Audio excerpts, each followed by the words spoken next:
Hi, everybody. You're listening to Radio Cherry Bombe, and I'm your host, Carrie Diamond. I'm the founder and editor of Cherry Bombe magazine. We're back with another hot episode of our Sexy Italian Summer miniseries. For the past few weeks, we've been celebrating all things Italy, La Dolce Vita, Cucina Italiana, and the incredible women who bring it all to life. Today's guest is Tamu McPherson, the beloved tastemaker and storyteller based in Milan. Born in Jamaica and raised in New York, Tamu left the legal profession behind to carve out a unique space in the worlds of fashion, photography, and media with her vibrant point of view.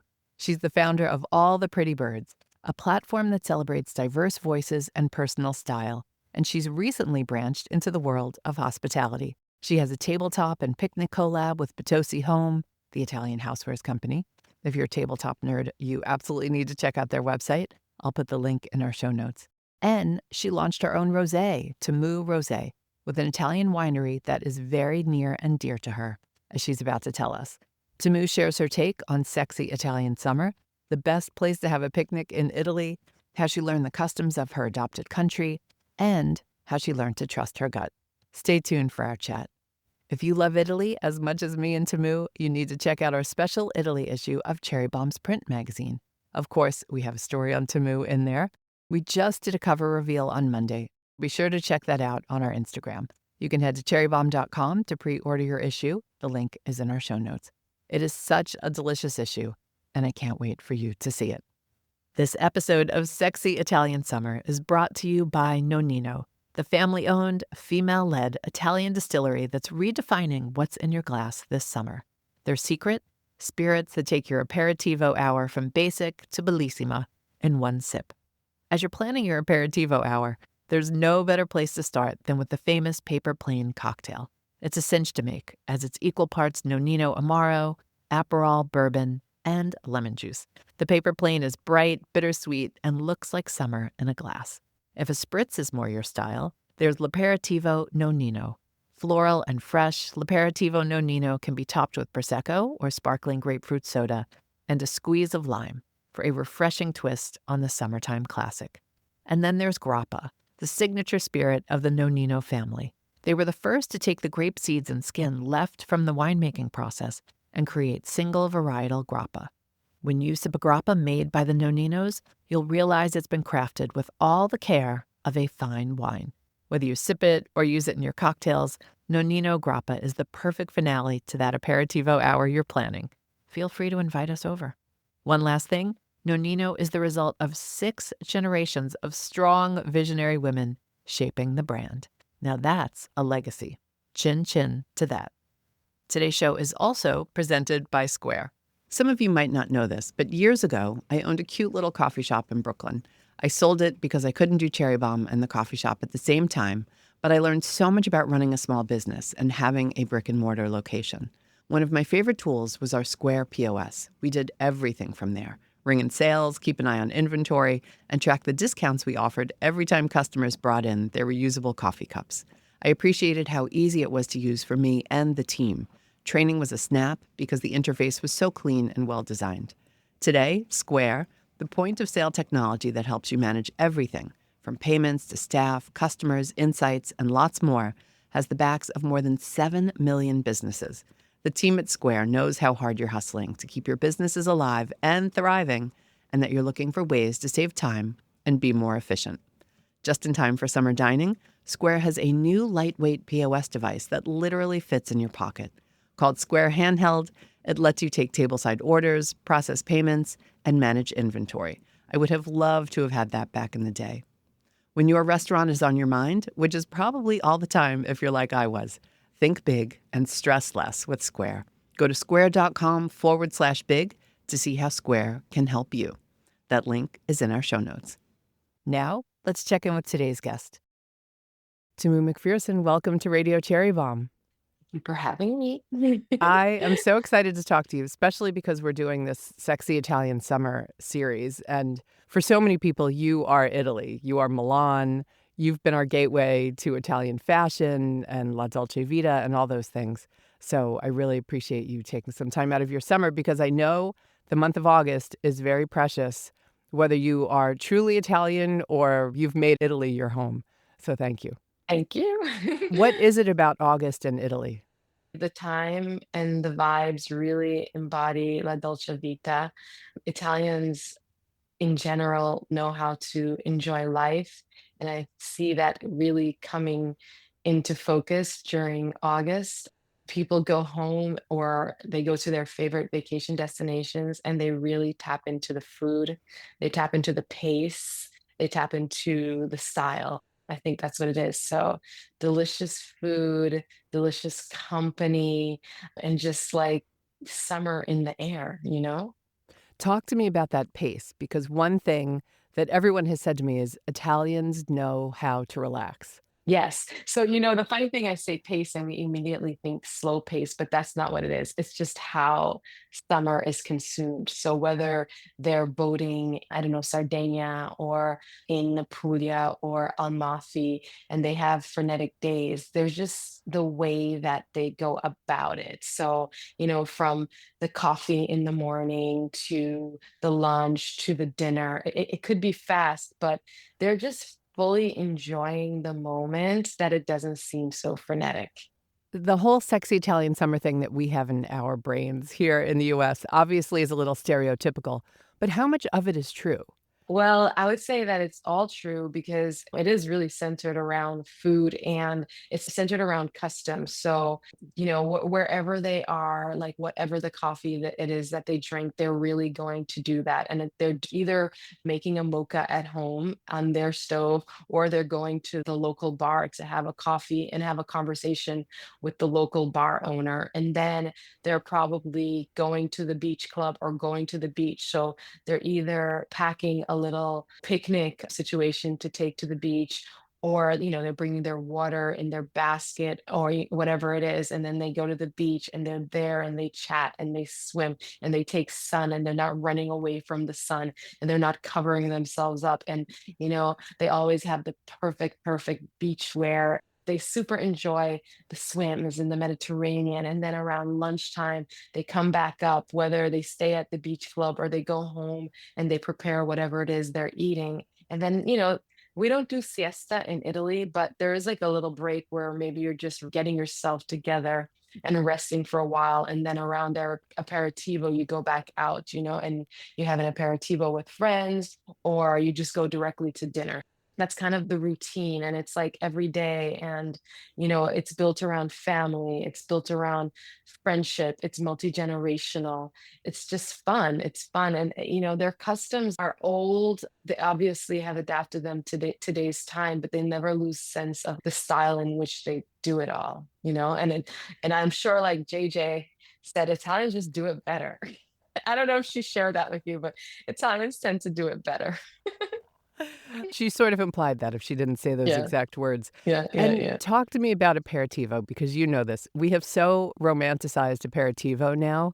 How do you experience aperitivo? The aperitivo in Italy is an elevated happy hour. That's just how I'm going to throw it down to you because when I was introduced to aperitivo, gone were my college and young adult days where you went and you had like just all this like snacky food that wasn't really curated well. In Italy, you're having a homemade chip. Like, it's like fried or air dried in the kitchen at the bar. And then afterwards, you are having whatever gorgeous, yummy olives they're offering you.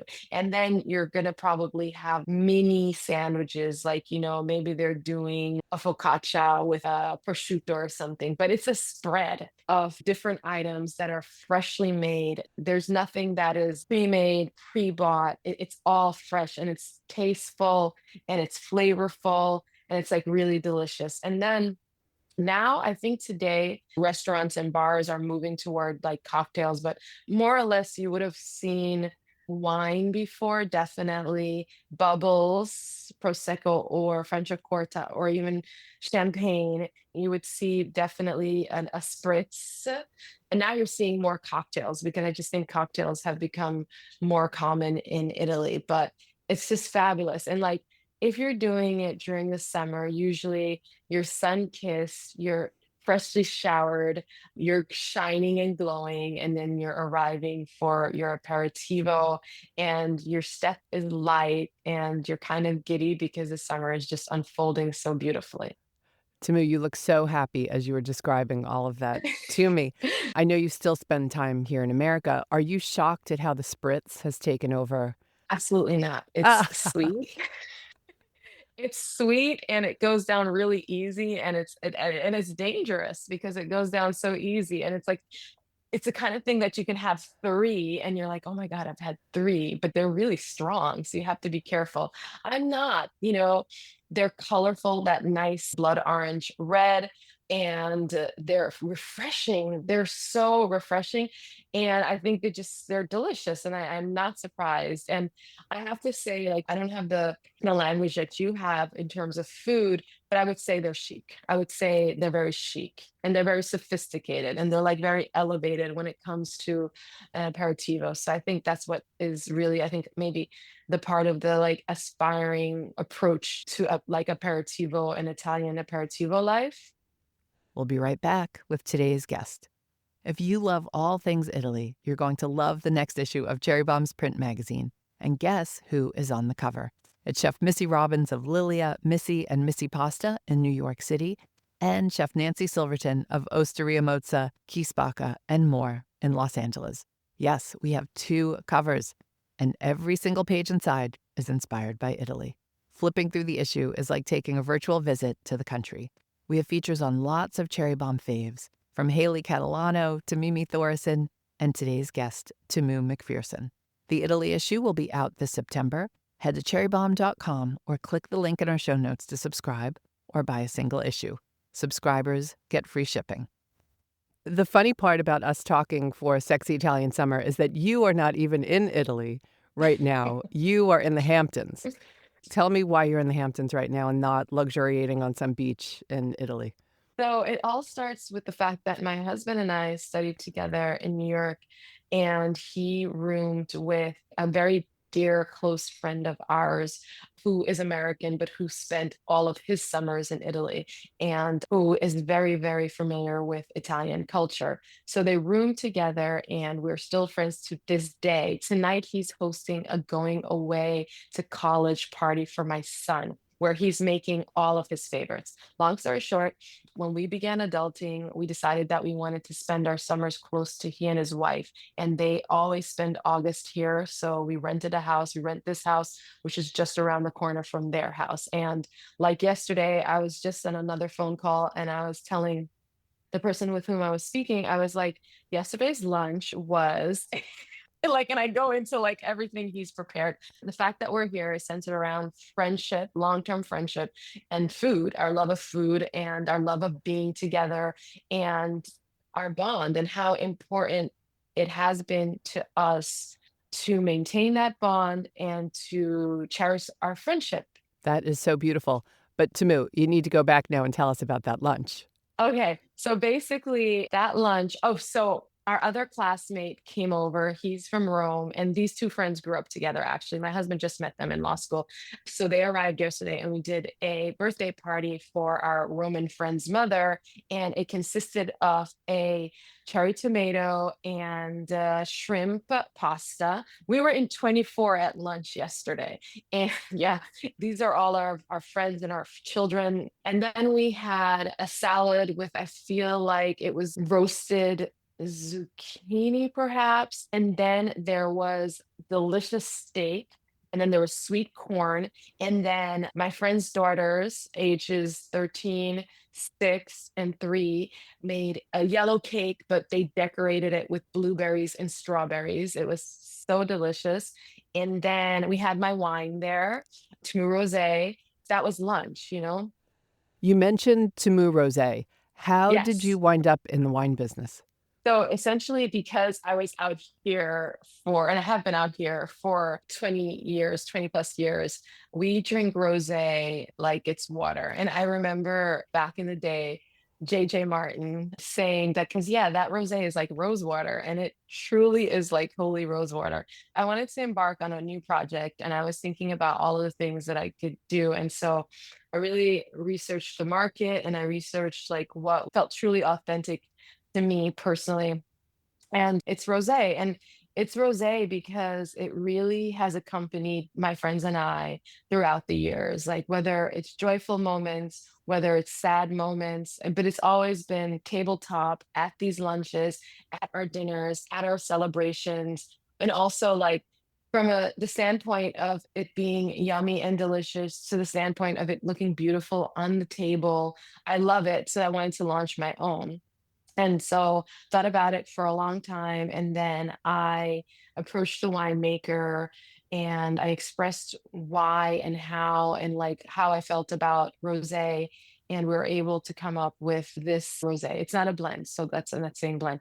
We came up with this rosé, and then I asked my friend Rob Wilson to illustrate the label. And the label depicts the Jamaican hummingbird. It's called the Doctor Bird, and the sun, the rosé pink sun, and then the birds of paradise. Also, I wanted to like connect the fact that I spend August here, chasing these pink sunsets on Georgia Beach, but in Tuscany, where the wine is produced, they have beautiful, beautiful sunsets over that, straw-colored fields, poolside, and then just connect it back to Jamaica, where I was born. And I don't know if you've been to Jamaica, but Jamaica is gorgeous and lush. And so that's how we came up with the label. Are the birds and the birds of paradise a nod to all the pretty birds? And yes, yes, everything is like reconnected. So the Jamaican hummingbird, it's our national bird. They have them in Italy, obviously, and then all the pretty birds, yes. What's something that might surprise us about making your own wine? Because I know a lot of people absolutely love wine. They love the whole process. It's like art and storytelling for them, not just something to drink. But what would surprise us about the process of making your own? Actually, just really fell in love with how vintners have to take care of the grapes and the earth. Like, for instance, for us, it was more like damage control. Like, for example, there was a frost one night, and all of the farm workers, that we had to go out and you have to create a fire, a bonfire, to keep the grapes warm. It was more things like that that fascinated me.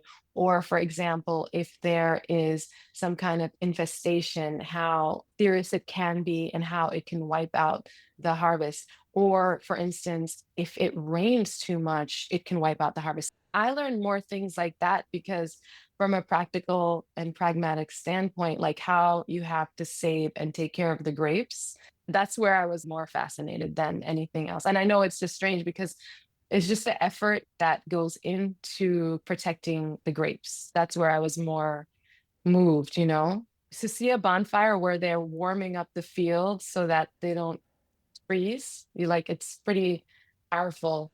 And it must feel like you've gone back in time in a sense. Like Yeah, you get yeah, the sense that yeah. that's something they had to do hundreds of years ago and they don't Yes, have to do yes. anymore today, but they still do. Yeah, they still do. It's kind of like wild because you're like running around doing this. And for me, those were the moments where you become very nervous about what's going to happen. And I don't know if it's also like just the business of making wine. And so the fairs, how you promote the wine, or like the tariffs, how they hit and how you have to react. So I don't know why I always tend to tune into when things like that are happening, because at the end of the day, it is a challenging business. We enjoy the end product, but like keeping it afloat is very challenging. What's the winery that you're working with in Italy? It's called Lornano and it's in Chianti. How did you get to know them? Oh, well, I would say my mother-in-law owns it. Wait, I didn't know that. Yeah. That's amazing.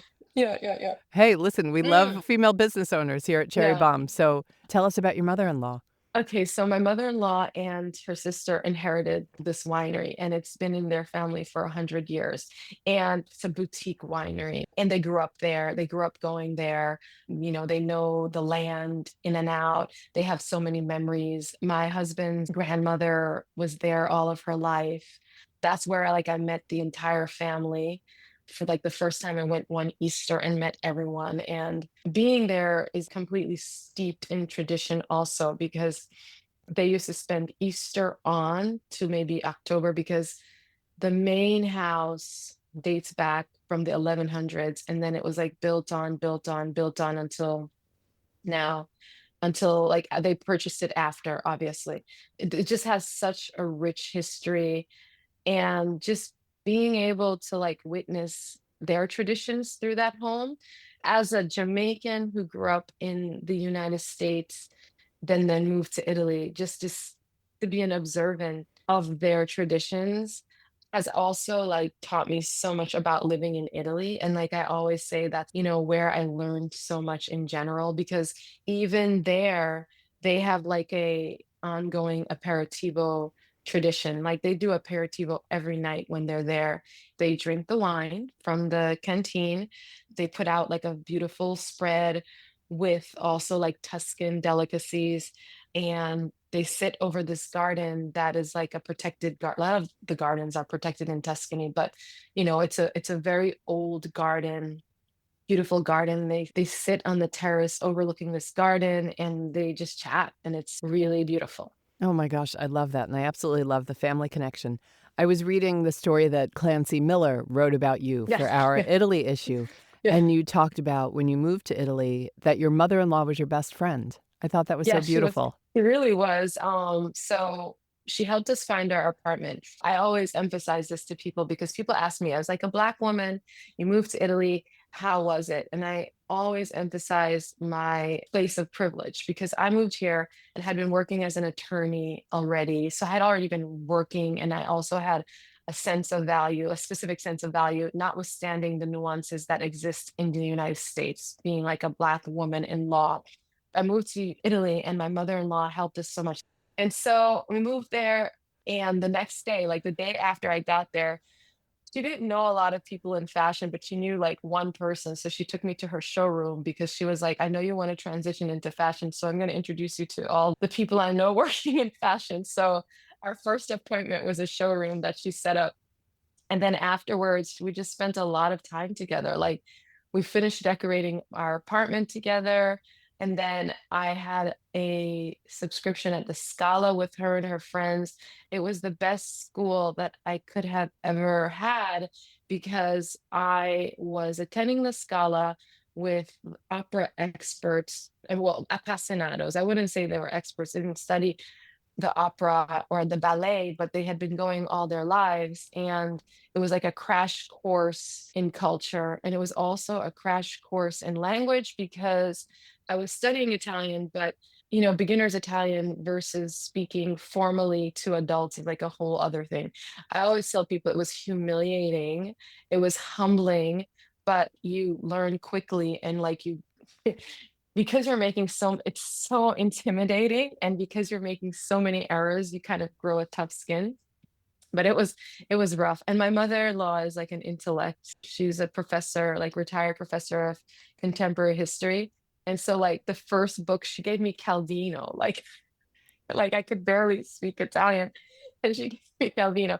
I always say it was a very formal education, but I feel like it really set me up well. When we were talking about Italian summers earlier, one of the words you used was custom. There are so many customs. Was she Yes. your gateway to that? Absolutely. Absolutely. Because she upholds those customs to this day.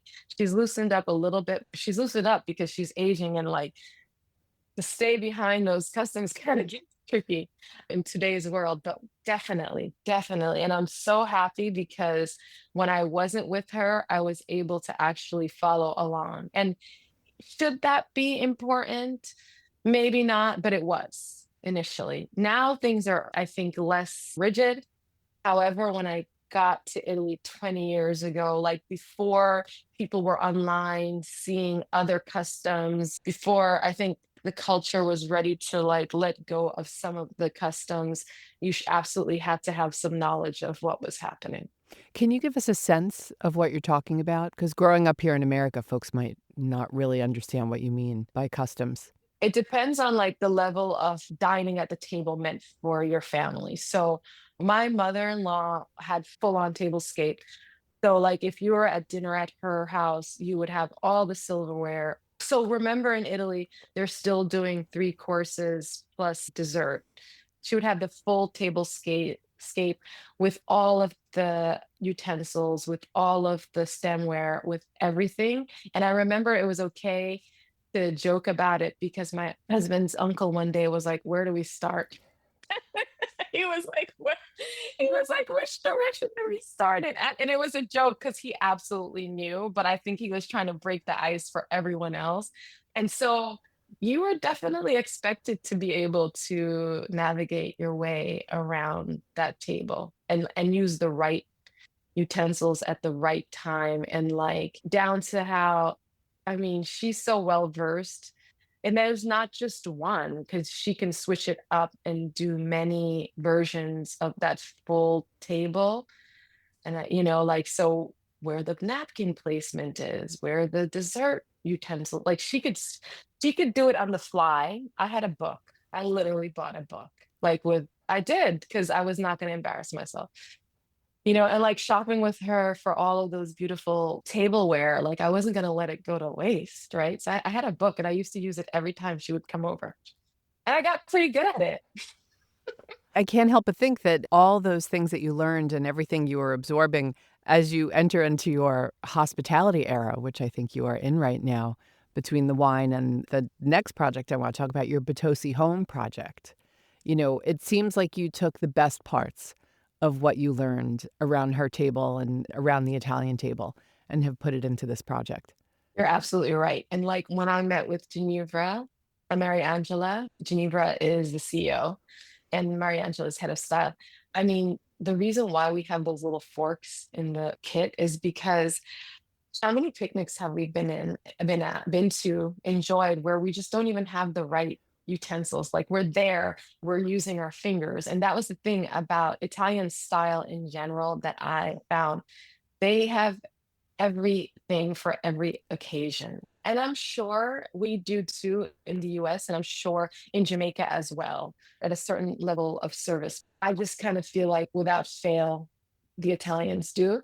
And so when we thought of what we were going to put in the picnic basket, we were very intentional about having everything that would make a picnic complete, would just like enhance your picnic experience. So there was no item that we couldn't put in there safely that's not in there. Walk us through the collection. How did it all come about in the first place? Well, I've been a fan of Bitossi Home before it was Bitossi Home at this boutique where it is and online. And I became a fan when I worked for Grazia, Italy, because my right-hand woman, she knew Ginevra and she knew Mariangela, and she did a lot of scouting for me. We would actually do content with them. And then so I fell in love with their aesthetic, and their aesthetic is very charming and it's very witty and it's very, pro sisterhood. And so that was definitely on my radar from the beginning. And it's a joyous space, it's colorful and it's cheeky. So I loved it. We were collaborating through like editorials with them in the beginning. And then also on all the pretty birds we would source when we would do home editorials. And then I wanted to do a collection with them. So I approached them and they were like open to it. But my desire to work with them came from my appreciation of what they do. And like, for instance, I get my holiday presents from Bitossi Home because they just always have the perfect thing for me, the perfect thing that I want to gift to my friends and my family. So that was very authentic. And that's why this collaboration came about. And so the picnic aperitivo kit is a kit that has everything you need for spending time with your friends. It doesn't necessarily have to be an aperitivo, it could be any time of day, it can be anywhere. It's pieces that you can mix and match with anything else in your home. You can add anything else to the kit, but it has your essentials. So it has two dishes that you can, usually you don't even have like a dish in the picnic basket, but it has two dishes with the rose motif, which is a universal symbol of love. And I think that's something that's really important to Bitossi Home and myself is just love and love in this time and love in this moment. It's like a very difficult moment. And also the platonic love and the romantic love that women share, it's very important. I think it's what bonds us. And I think that a lot of more people are talking about it now, how we are appreciating and growing and acknowledging love the way that we love each other. So that was super important. And then connected to the wine, La Vie in Rose is very important because, I'm from Kingston, Jamaica. I'm not from, a privileged background whatsoever. I'm from like an immigrant background. My mom is super bossy and she's a self-made woman. And she put me through a lot of different schools to prepare me for the world and to create a foundation for me. But the thing about it, even though I don't have this glossy upbringing, I am a positive person. And it's because I grew up in a really, really positive home with a mother who is just so loving and so kind and so forgiving and so open to accepting people for who they are. And so, I could be having a rough time, but somehow I project, and people tell me this. People tell me this. So, this is how I am aware of this. I project joy and tranquility. And I think that is a blessing. And I think it's something that it must be in my DNA and something that I have received from the universe. So that is La Vie en Rose. And it just happens to be connected to a rosé. That's where that comes from. And then, I worked with the team. Bitossi Home team is amazing. And we talked about what needs to be in the kit. So we had glasses because you're going to drink rosé. And if you're sober, you're going to drink some beautiful sparkling water with some fruit in it. We have napkins. We have a placemat. Since I'm a fashion girl, this basket can definitely double as a carry-on. It can double as a handbag. The placemat can double as a foulard because I love to wear scarves on my head. The closure of the basket is like Okay, a you have to little go back and ribbon. say that because people might be saying, "Did she just say you could wear a placemat on your head?" Well, it's a fabric placemat. It's not an actual like rigid one. So it's just we've made it in fabric so that you can have it at your picnic. And so it's kind of like a mini tablecloth, but you can just wear it as a scarf on your head. Absolutely. Because we wanted duality and we wanted like you to be able to use everything in this kit. Like the dishes also can be used as svuota tasche in Italian. Like by your entranceway, you just empty your pockets. What's that dish called? Like a trinket tray, Yeah, trinket kind of? tray. You can Mhm. use it. Yeah. We want people to be able to utilize everything in the picnic basket in their lives every day. So the ribbon closure, that's just extra fabric because I didn't want anything to go to waste. I don't like waste coming from a country like Jamaica where inherently we're sustainable because it's a poor country and we cannot waste. So we just use the extra fabric to close the basket. That little ribbon you can wear around your wrist as well. So it's about having objects in your life that you can mix and match, that you can use outside of the picnic scenario, that you can use in your home, and then pack them back in the basket when you go out. For folks who wanna buy some of it, they ship to America, right? They ship to America. Oh, that's Yes, so they ship great. to America. And I Yes. didn't ask about your wine. Can we buy that here in the US? Yeah. Well, we ship internationally You as do. well. What would the perfect picnic be for you? Okay, so the perfect picnic for me would be in Byron Bay in Liguria, Porto Venere. It would be on the rocks because I love that scenario. The sea is super beautiful. I would pack some fresh focaccia, like the Ligurian focaccia. I would pack sardines. I love sardines so much. I would pack donut peaches because I love them.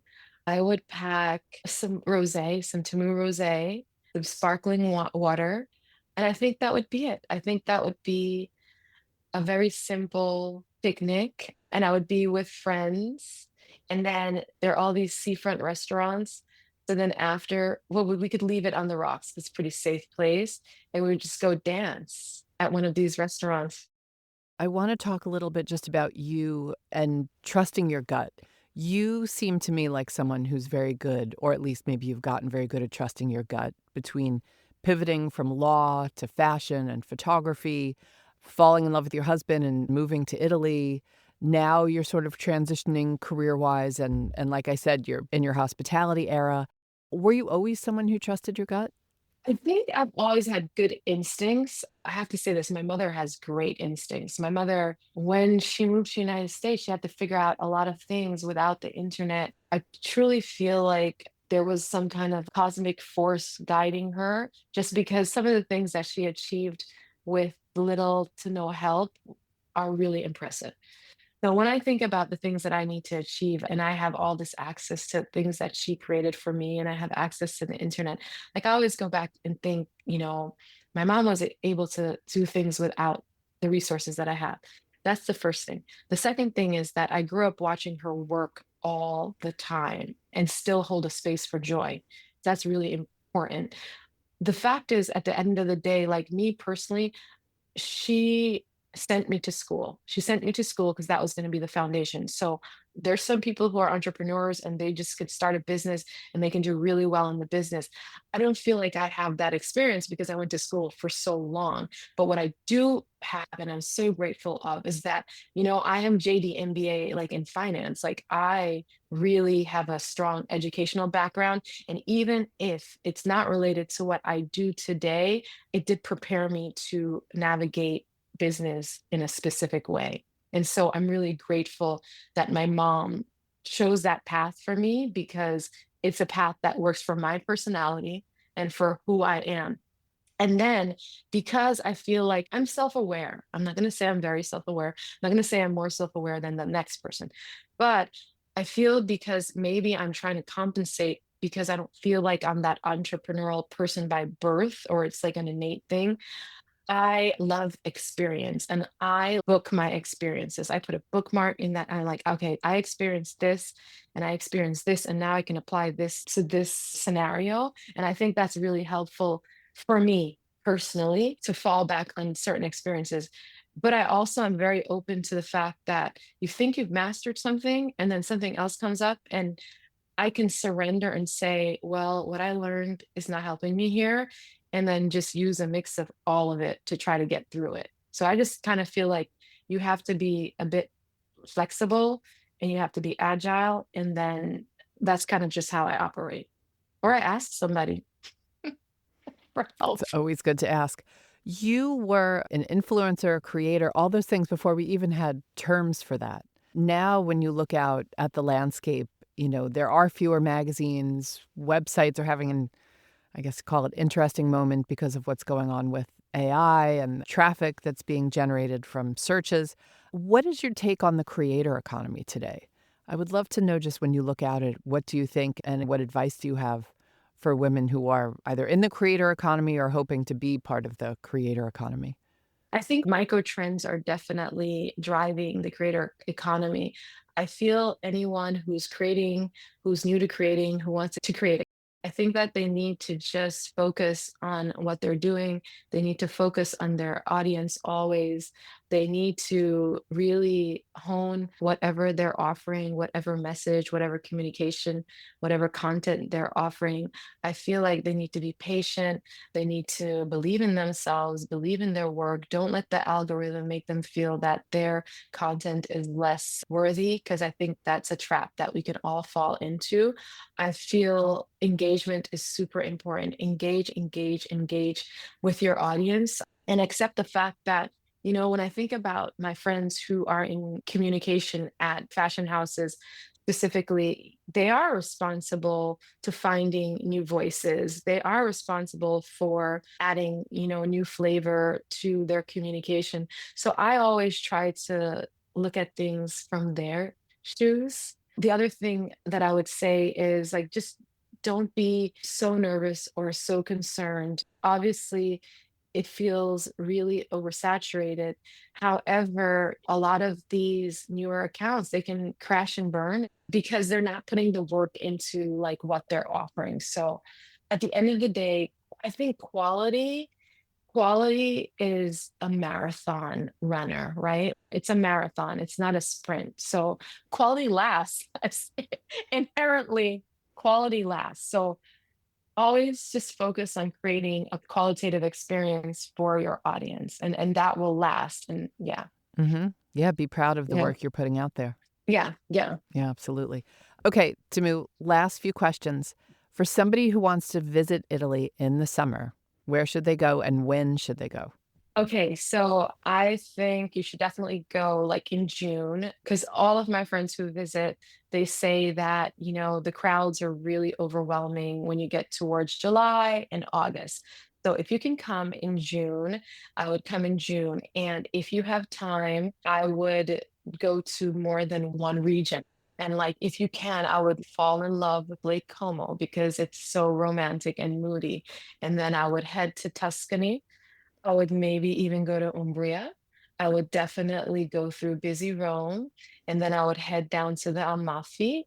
And oh, if you had time, you could go to Puglia, you could go to Sicily, or you could go to Sardinia. Sardinia, a lot of people have gone to Sardinia this year. I haven't been in maybe 2 summers, but Sardinia was having like a big moment, and the food there is incredible. The wines there are incredible. The natural beaches there, they're sand beaches in Sardinia, so that's a plus.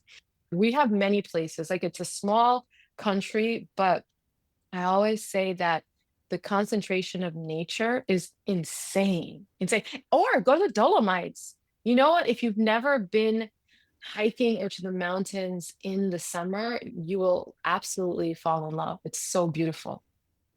All right. I Yeah. want to do that entire itinerary. That sounds perfect. I just need probably more than June to do it. Maybe June and July. Yeah. I did all of Ghana in 7 days one time. That's why I was like, it's crazy. Wow. Okay. That's ambitious. Yeah.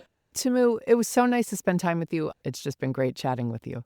Well, I just want to say thank you for having me and hello to all of your listeners. And just want to share how much fun this has been.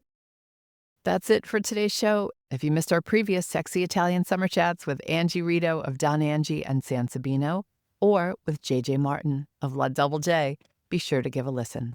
Our theme song is by the band Tra La La. Special thanks to Good Studio in Brooklyn. Our producers are Catherine Baker and Jenna Sadu, and our talent guru is London Crenshaw. Thanks for listening, everybody. Ciao, Bella.